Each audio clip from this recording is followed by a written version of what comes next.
Sociologia brasileira, Florestan Fernandes e Darcy Ribeiro. Florestan Fernandes foi um dos maiores sociólogos brasileiros e é considerado o fundador da sociologia crítica no Brasil. Na juventude teve que trabalhar como engraxate para ajudar no sustento da família. Trabalhou ainda numa padaria e num restaurante. Sua dedicação aos estudos o levou a cursar a Faculdade de Filosofia, Letras e Ciências Humanas da Universidade de São Paulo. Posteriormente, o curso de pós-graduação em Sociologia e Antropologia, onde atuou como pesquisador da cultura indígena a partir dos relatos dos cronistas do século XVII. Nos anos 50, ele destacou-se na luta pela escola pública no Brasil. Dedicou-se a estudar as questões raciais no Brasil. Ele questionava a tese da época de que não existia preconceito racial em nosso país. Em 1955, escreveu, juntamente com Roger Batiste, a obra Negros e Brancos em São Paulo, onde verteu a ideia de que o negro era um problema social. Ele afirmava que a sociedade é que constituía um problema para a população negra. Essa obra abriu uma nova visão sobre o estudo dos negros no Brasil e foi uma das críticas ao mito da democracia racial. Ele foi perseguido e preso durante o regime militar. Escreveu uma carta onde dizia: se a virtude do militar era a disciplina, a do intelectual era o espírito crítico. Ficou pouco tempo preso devido à repercussão dessa carta. Nessa época, realizou palestras em diversos estados onde defendia a democratização do país. Com o fim do regime militar, ele foi eleito para a Assembleia Nacional Constituinte em 1986. Foi reeleito como deputado federal em 1990. Publicou mais de 50 obras, sendo uma das principais referências na sociologia brasileira. Frase de Florestan Fernandes: um povo educado não aceitaria as condições de miséria e desemprego como as que temos. Contra as ideias da força, a força das ideias. É muito complicada a vida de um intelectual na sociedade de consumo de massa.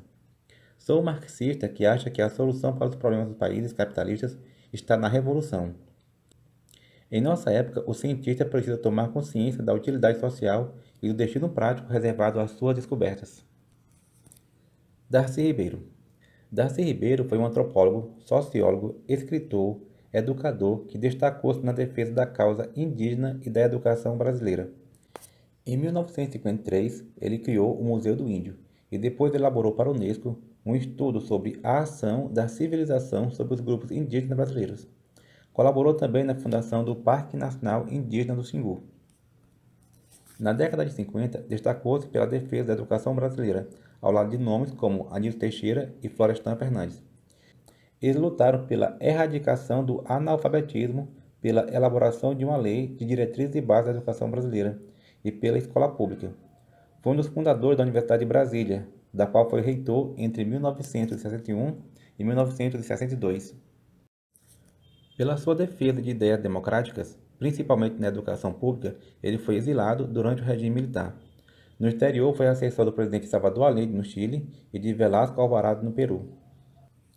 Com a Lei da Anistia de 1979, ele retornou ao Brasil, onde voltou a lecionar e participar ativamente da política do país, sendo eleito vice-governador do Rio de Janeiro, cargo que acumulou como de secretário de Cultura.